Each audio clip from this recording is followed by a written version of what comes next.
Subscribe my YouTube channel, Samuel Love.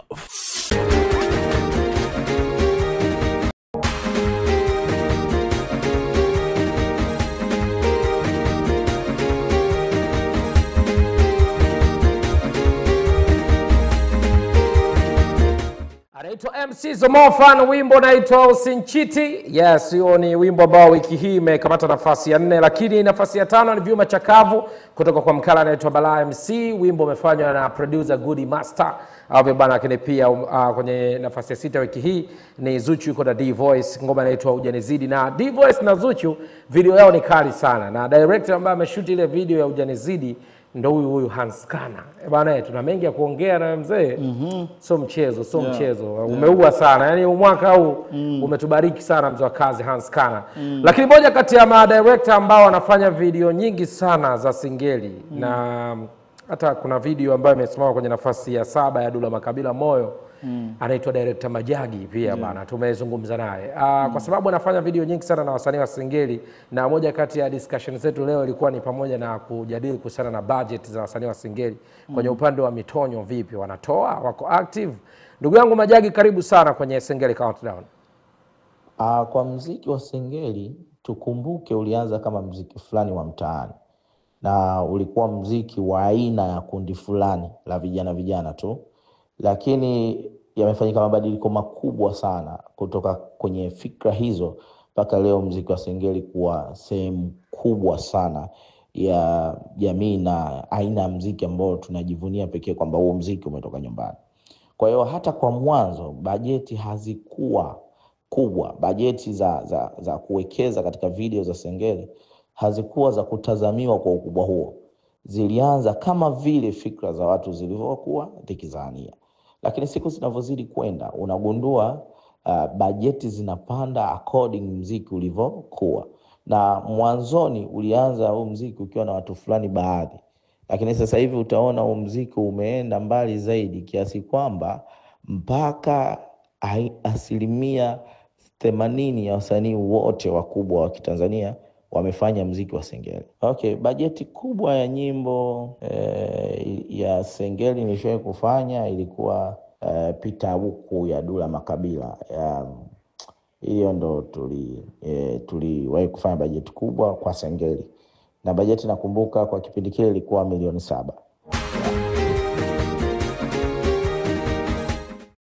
Asante sana director Majagi. Budget kubwa ya director Majagi kwenye video za singeli aliwahi kupata ni milioni 7. Bana, tunasogea lakini. Of course, so pabaya hapo. Tunakuwa. Tunakuwa hapo. Nilitaka nisikie hivyo kutoka kwako. Dola hiyo. Tunaondoka nje natoa. Nashukuru sana bwana director Majagi. Hans Kana, wakati tunaenda kwenye break nilikuachia swali. Nilikwambia tulikuwa na Master J hapa wiki chache zilizopita. Akawa ametuambia namna ambavyo wasanii wa Tanzania wana changamoto, baadhi yao wana changamoto ya nidhamu ya kazi. Sio nidhamu ya kusema shikamoo ama nidhamu ya nini, nidhamu ya kazi. Sio watu ambao wakiwa wanafanya vitu vyao vya kikazi, sio watu ambao wanakuwa wamenyooka. Amemtaja AY, amemtaja Diamond Platnumz. Naamini hao watu wote umefanya nao kazi. Kwa upande wako kwanza, umefanya kazi na wasanii wengi sana. Unakizungumzaje kitu ambacho Master J alikizungumza? Of course, he was right. Mimi katika career yangu ya miaka 11 kwenye industry ni msanii mmoja tu nilishawahi kumkuta location. Yani nimeenda nikamkuta amefika. Ni AY. Muda nashina video ya yule remix na Mario. Tulikubaliana tufike location saa 12 kamili. Yeye akawa amefika location saa 11 kamili, mimi nikafika location saa 1 asubuhi. So yani nilijisikia vibaya sana. Yaani ulimkuta AY hiyo kumbe ni alfajiri, mimi ndio jioni. Sio jioni, alfajiri. Aliwahi masaa mawili kabla ya mimi kufika. Ni kabla ya production nzima kufika.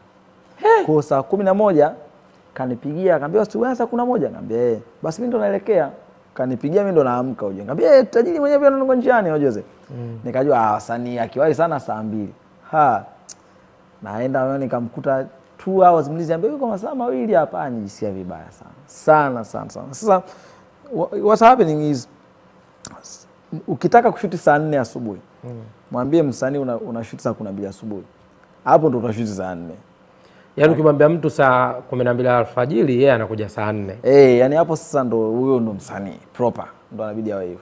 Kwa kifaa kitu kinyume inabidi ushangae, wewe imekwaje wewe? Kwa alifaa kitu ambacho nilishangaa. Sio kawaida. Sio kawaida. Sema pia hata Diamond kama alivyokuambia ni ana nidhamu tu, yani yote ambaye shafanya kazi na Simba atakwambia nidhamu ya muda, nidhamu ya kazi. Sababu msanii ambaye anaweza kufanya rehearsal ya video, yani kwamba kesho kwenye video nataka nifanye hivi, yani anafanya rehearsal leo, kesho ndo mnashoot. Yani anafanya rehearsal kwamba namna gani nitakuwa sasa. So dogo I say, na kwa experience ambayo uko nayo, unadhani kwa sababu gani wasanii wengi wa Tanzania hawana nidhamu ya kazi yao? Hatuwezi kusema wengi, sababu wangekuwa wengi wasingepotea wote, lakini baadhi yao I think hawaichukui kama ni kazi 100%. Hawaitani into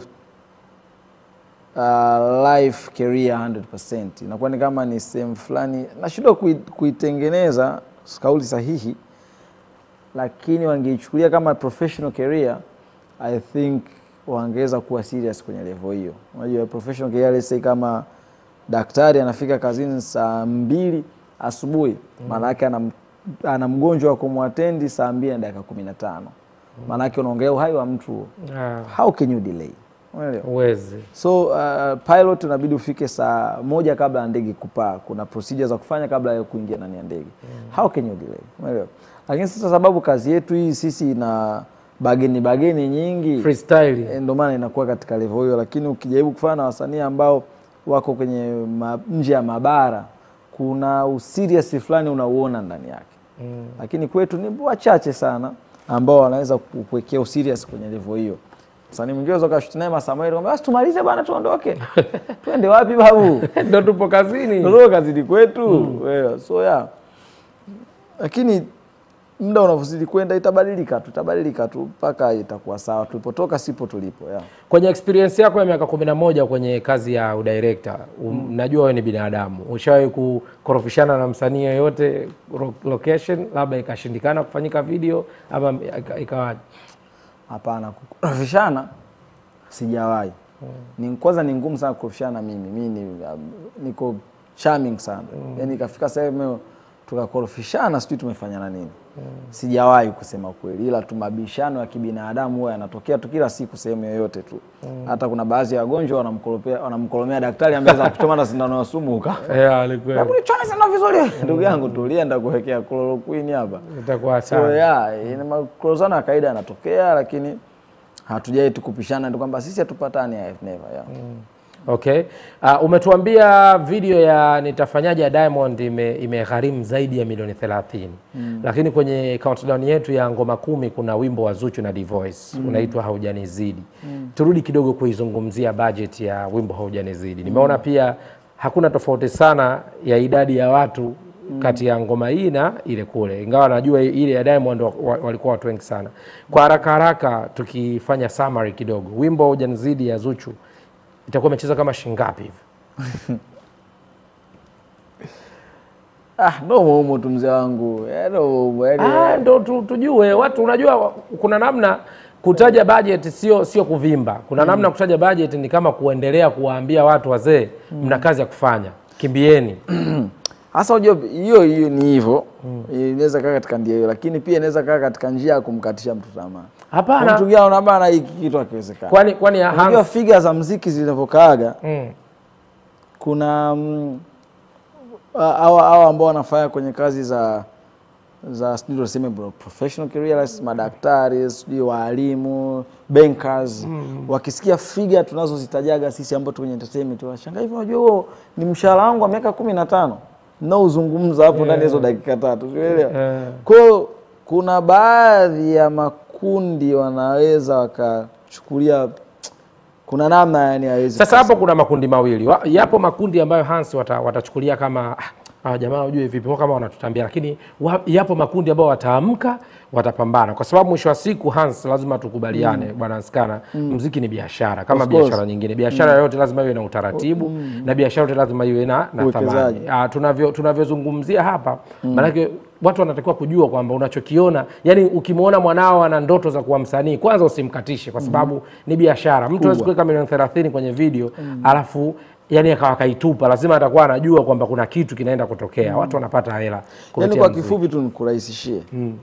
Hakuna video yoyote ya Wasafi ambayo waga iko chini ya milioni 15. Yani kurahisishie tu hiyo. Budget. Yani kurahisishie tu. Wenyewe wasanii wataweza kuclarify. Hata madirector, mtu director yote ambaye shafanya video na Wasafi atakwambia hiyo. Hakuna, yani wewe yote unaiona hiyo video ya Wasafi yote. Hamna ishia kwa chini ya 10. Mtu director yote shafanya kazi atakwambia hilo swala. Hamna. Yani hakuna, labda hizi zinazofanya sasa itwa visualizer, labda hizo ndio zinakaa cheap, lakini as a music video mwite director Kenny, mwite Ivani, mwite Fole, wote watakwambia hakuna kisha kwa chini. Ndio hata akigombanaga jamaa kisaka zile 600 zake na kwa anamuelewa. Mwambia baba chukua 600. Kwa zile fumbo tunavomuonaga, gomba sana na fumbo. Mimi nikurudisha kidogo kwenye upande wa sasa tayari usha shoot video, usha edit, ushampa msanii na vitu kama hivyo. Kuna kuaga na utata kidogo kwenye upande wa numbers. Haswa kwenye mitandao ya kama YouTube ambapo ndo sehemu ambapo video zinawekwa. Kumeonekana kama kuna baadhi ya watu wanaweka marobot kwenye ma YouTube na nini na kwenye pitapita zangu nishaye kuona kuna siku umezungumza pia kuhusiana na masuala ya marobot na vitu kama hivyo.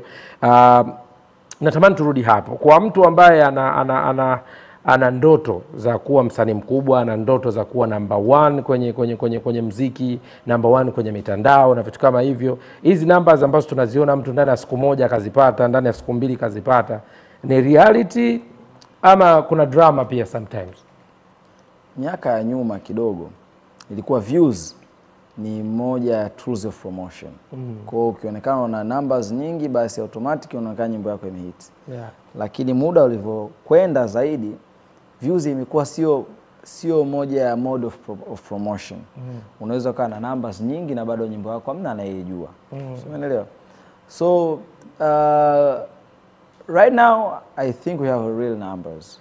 Kwa miaka sasa hivi watu wanajiachia. Watumiaji wa internet Tanzania ni wengi sana, hususa wasanii wetu wana mashabiki wengi sana kwenye mitandao. Kwa sababu ukisema let's say msanii ananunua views milioni 1 wakati pale alipo ana followers milioni 10. How? Hiyo ni 1% of followers. Na hao ni milioni 10 unawakuta ni Instagram peke yake ana sasa hivi wana TikTok, mtu ana zaidi ya like milioni 200. Anakosaje viewers milioni 1? Okay, let's say unaweza kununua YouTube views. Vipi reels za kwenye Instagram? Reels za Instagram ukuta Diamond ana reels zina viewers mpaka milioni 50 na hizo kanunua. Unaelewa? Huwezi kununua ukanunua views za reels, wewe unanuaje viewers za reels? Unaelewa?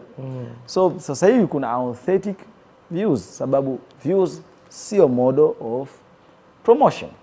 Back then views ilikuwa ni model of promotion. Kwa hiyo ilikuwa ni mtu rahisi kununua kwa sababu anajua itaniongezea nguvu kwenye promotion. Na haikuwa ni mbaya kwa sababu ndo promotion inahitaji hivyo. So namkataza mtu kupromote jambo lake katika njia ambayo anaona rahisi kufika. Kwa sababu umesema zamani kuwa na viewers wengi ndani ya siku moja ilikuwa ni kama sema promotion. Unaweza kutuambia video ambayo ilinunuliwaga viewers zamani? Yes, ni zamani. Sasa ndo hawezi kusema kwa sababu hata jambazi wa zamani ukisimulia ulivyoiba leo kesi inafufuka. Wanafungwa tu. Walikuwa wanakutafutaga kitambo tu. Leo ndo umejisema. Noma sana. Sawa, nikurudishe nyuma kidogo. Video yako ya kwanza kushoot, unaikumbuka? Of course. Ni video gani? This is funny, lakini nisha kumshtuki Cox dawa yao. Cox walangu sana. Alikwambia shakushtuki? Mimi Cox na historia naye ndefu sana. Miaka ya nyuma huko. Cox mimi nilikuwa na host MC kwenye bar fulani hivi. Mitaa ya Ukonga. Kwa hiyo Cox nani hapa Majumba 6. Kwa hiyo bwana Cox alikuwa anakuja kama msanii. Kwa hiyo alikuwa analetea video zake na nini, bwana mimi huyu hapa nipe pande ni perform. Kwa hiyo kumbe ndo unanipa picha, kwa kumbe Cox mimi ndo bwana mshoti. Bwana hiyo zamani ndo 2011. Kuna moja 12. Historia kwa mimi kwa mara ya kwanza na mshuti binadamu anayepumua nilimshuti Cox. Yule baba akapigana vita nyingi. Ndio kuna bili. Kisa Cox kuiba hajui. Sasa Cox akikugumiza. Kwa hiyo ndogo mmoja anauza duka la kakake. Kwa sijui anaiba mauzo, anipa bibi Mfanye, laki, twenda Slipway tunashuti, twenda mitaani na shoot wa Desaka kuungaunga, unajua. Na hiyo video ya kwanza ya Cox kumshuti, alikupa budget ya shilingi ngapi? Sidhani kama ilifika 70,000. Haiwezekani. By that time atu chase hela, una chase dream. Yaani hela sio jambo, yani dream. Kuna video nyingine uko mimi natafuta hela nikushoot, saije wewe kunipa mimi. Yaani uko unachoona ni unapoenda. Mzee, kutoka kwenye shilingi 70,000 ya Skana mpaka sasa hivi unachora budget za milioni 30. Yaani tumetoka ni kwamba. Na ulikuwa unatumia kamera gani wakati huo? Sasa ni kamera basi, zile kamera za kwenye party, yani mradi yani kifaa ambacho kitafanya ile image irekodiwe. Chochote kile, mimi nabutua babu. Vipi kamera vya birthday hivi ndio kwa sijui nini hivyo, gunshot chapia sana vile video. Unazunguka na material unaenda kwa internet cafe. Ile internet cafe ambayo lisasi 1,000, unalipia lisasi 1,000 una edit. Oya, unajua watu wasichukulie poa ujue. Kipindiko kompyuta kurenda inaweza kalenda siku nzima. Kwa inabidi ulipie labda masaa 10, shilingi 10,000 kurenda, uanza kumsomesha.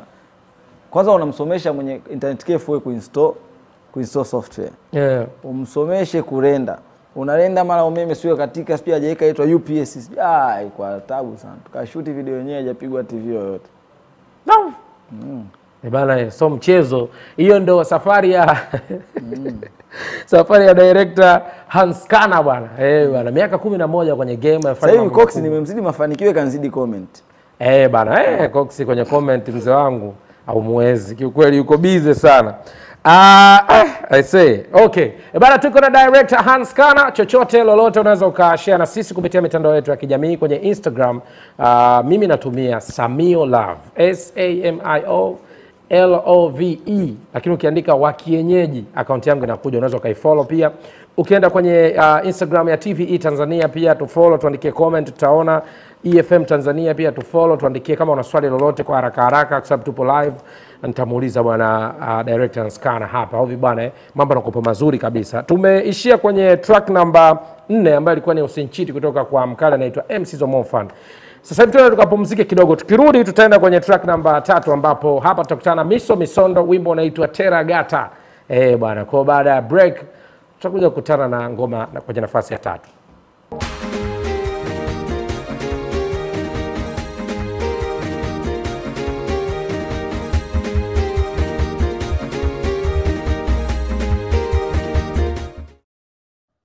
Bwana, mimi ni wa Kenyaji Samio Love, balozi wa maduka ya Robian Fashion, na leo nipo hapa kwa ajili ya kuhakikisha kila Mtanzania anapendeza na ana shine kupitia maduka ya Robian Fashion. Na usio wewe pia unanitazama, una nafasi ya kusogea hapa Kinondoni studio kuna kuelekea Mwananyamala, lakini pia nyuma kituo cha mafuta hapa kwa Mwanamboka, pembezoni kabisa maduka hili kuna duka lingine maalum kwa ajili ya nguo za watoto. Nia na madhumuni ya Robian Fashion ni anataka kila Mtanzania apendeze. Si unanielewa vizuri? Ni haki yako kupendeza, au bwana. Lakini ukisikiza pia EFM kupitia kipindi cha Genge Jumatatu mpaka Ijumaa saa 3 kamili usiku mpaka saa 5, lakini pia Funga Mtaa Jumamosi saa 4 mpaka saa 6 mchana, msikilizaji mmoja anapata ofa ya kuja kupendeza kwenye maduka haya ya Robian Fashion. Sisi tunaelewana vizuri, lakini pia ukiacha hilo au bwana, ukitazama Singeli Countdown TVE kila Jumatano saa 3 usiku mpaka saa 5, unaweza pia kupata mashavu ya kupendeza. Kwa sababu mimi niko hapa, ndio maana nataka kila anayenitazama na anayenisikiliza aweze kufika hapa na kupendeza. Lakini hata wewe ambaye hujapata shavu la kupendeza kupitia vipindi vyetu, una nafasi ya kuja kutembelea maduka haya na ukachagua unachokitaka na ukashine kama ambavyo wengine wanashine. Oya, sio poa. Hii ndio Robian Fashion. Subscribe my YouTube channel, Samio Love.